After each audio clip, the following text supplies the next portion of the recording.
Selamat datang di Nahama Channel, tempat berbagi ilmu dan inspirasi Islami. Semoga Allah senantiasa memberi kita kesehatan, ilmu yang bermanfaat dan hati yang selalu istiqomah, dan dimudahkan dalam segala urusan.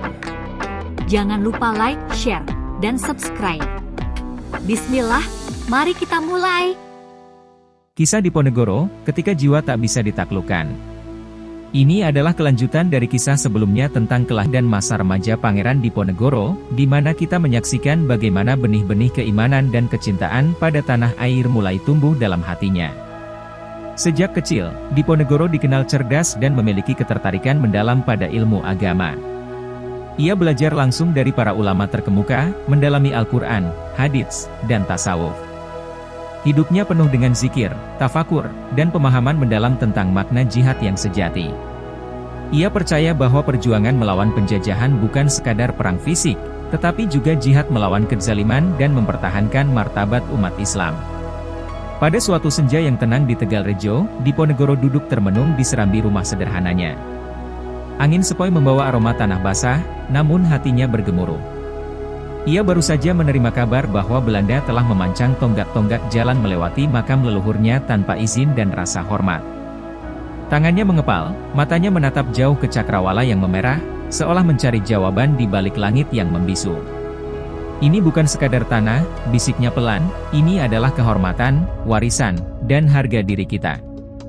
Keesokan harinya, ia berjalan menyusuri pematang sawah, menyaksikan wajah-wajah lelah para petani yang diperas pajak berat.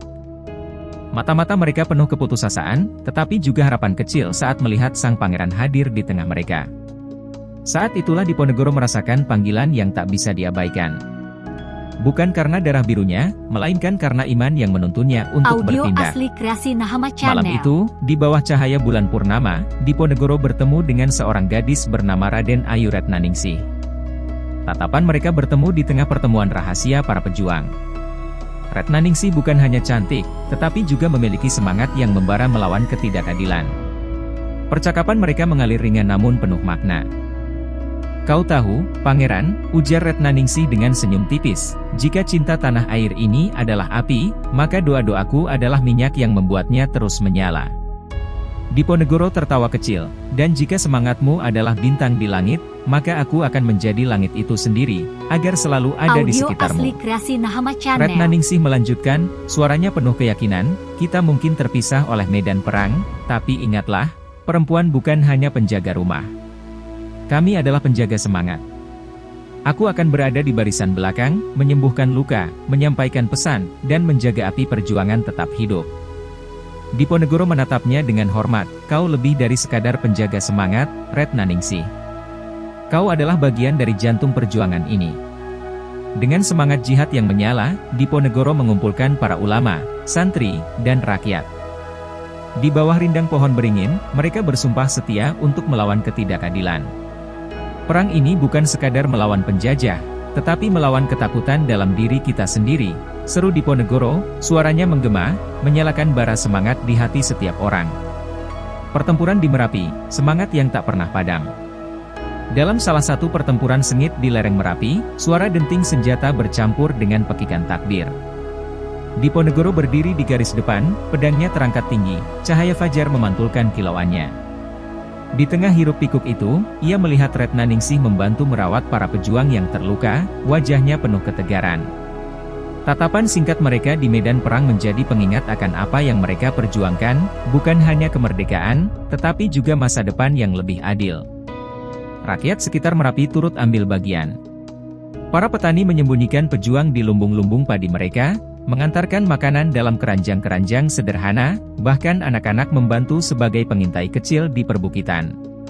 Seorang kakek tua bernama Mbah Sastro pernah berkata sambil menggenggam tangan Diponegoro, "Pangeran, kami mungkin hanya petani, tapi darah kami merah dan hati kami tak akan tunduk pada penjajah." Dalam malam yang penuh bintang, Diponegoro duduk bersama para pasukannya di sekitar api unggun. Suara serangga malam menjadi musik latar saat mereka berbicara tentang keluarga yang mereka tinggalkan, tentang rumah yang ingin mereka lindungi. "Kita berjuang bukan karena kita kuat," kata Kiai Mojo, suaranya dalam dan penuh keyakinan, "tapi karena kita tahu, Allah bersama orang-orang yang sabar dan beriman." Diponegoro menatap api yang menari-nari di depan mereka, lalu berkata pelan, "Jika esok aku jatuh di medan perang, jangan tangisi aku. Tangisilah tanah ini jika ia dibiarkan tanpa pembela." Perundingan yang menipu, kisah pengkhianatan. Setelah bertahun-tahun pertempuran sengit, Belanda menawarkan perundingan damai di Magelang pada tahun 1830. Diponegoro, meski penuh kecurigaan, merasa ini adalah kesempatan untuk mengakhiri penderitaan rakyatnya. Mereka bertemu di sebuah pendopo yang dikelilingi taman asri, namun hawa di sana dingin, penuh tipu daya. "Pangeran Diponegoro," ujar Jenderal de Kock dengan senyum tipis, "mengapa kita harus terus berperang? Bukankah lebih baik kita duduk bersama, menemukan solusi damai?" Diponegoro menatap tajam, suaranya tenang namun penuh wibawa, "Damai? Saat kalian mampas tanah kami, menindas rakyat kami? Kalian bicara tentang damai, tapi tangan kalian berlumur darah." De Kock mencoba tertawa santai, "Ah, pangeran, itu hanyalah politik. Bukankah setiap kerajaan memiliki caranya sendiri untuk berkuasa?" Diponegoro bangkit berdiri, sorot matanya tajam menusuk, "Kami bukan kerajaan yang rakus. Kami adalah bangsa yang punya martabat. Kalian bisa merebut tanah kami, tapi tidak akan pernah bisa merebut jiwa kami." Saat perundingan berlangsung, pasukan Belanda secara diam-diam mengepung tempat itu. Tiba-tiba, perintah diberikan. Diponegoro dan rombongannya ditangkap dengan paksa.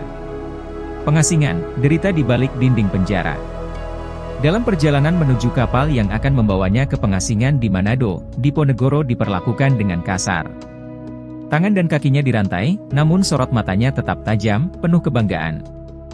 Belanda berharap bisa mematahkan semangatnya, tetapi mereka salah. Setiap langkah Diponegoro di jalan berbatu itu menjadi simbol perlawanan yang abadi. Di pengasingan, Diponegoro ditempatkan di sebuah sel sempit, dikelilingi dinding dingin dan lembab. Mereka mencoba mengisolasinya dari dunia luar, tetapi pikiran dan doanya tetap melintasi batas-batas itu. Ia menulis catatan-catatan penuh hikmah, mengajarkan para tahanan lain tentang kesabaran dan keteguhan hati. Suatu malam, Diponegoro duduk di sudut selnya, cahaya remang-remang dari celah dinding menyorot wajahnya yang mulai menua. Ia memegang sebuah batu kecil, menorehkan tulisan di dinding sel. "Mereka bisa mengurung tubuhku, tetapi tidak bisa mengurung pikiranku, dan tidak bisa memadamkan cahaya iman di hatiku." Meskipun secara fisik Diponegoro ditaklukkan, semangatnya tak pernah padam. Ia meninggalkan warisan tentang keteguhan iman, cinta tanah air, dan pentingnya perjuangan melawan ketidakadilan. Dampak Perang Jawa, kerugian Belanda dan efek global. Perang Jawa, 1825-1830, menjadi pukulan telak bagi Belanda. Mereka menghabiskan sumber daya yang luar biasa besar untuk menghadapi perlawanan Diponegoro. Lebih dari 15.000 tentara Belanda tewas, belum termasuk korban dari pasukan pribumi yang mendukung mereka. Biaya perang yang sangat besar membuat kas pemerintah kolonial terkuras, memaksa Belanda mencari utang dan menaikkan pajak di wilayah jajahannya. Secara global, perhatian Belanda yang terfokus pada Perang Jawa membuat mereka melemah di wilayah lain. Di Karibia, misalnya, Haiti berhasil mempertahankan kemerdekaannya tanpa tekanan tambahan dari Eropa karena Belanda sibuk di Jawa. Hal ini juga membuka celah bagi pergerakan kemerdekaan di wilayah-wilayah lain yang sebelumnya berada di bawah pengaruh kolonial. Pesan untuk para pemirsa. Kisah Pangeran Diponegoro bukan sekadar catatan sejarah, melainkan cermin bagi kita semua. Dari keberanian dan keteguhan hatinya, kita belajar bahwa dalam setiap perjuangan, selalu ada harapan yang menyala. Semangatnya mengajarkan bahwa keadilan harus diperjuangkan, bukan hanya dengan senjata, tetapi juga dengan keteguhan iman dan keyakinan. Semoga kisah ini menguatkan semangat kita untuk terus berjuang di jalan kebaikan, membela kebenaran, dan menjaga martabat sebagai bangsa yang merdeka. Karena perjuangan belum berakhir selama masih ada ketidakadilan di sekitar kita.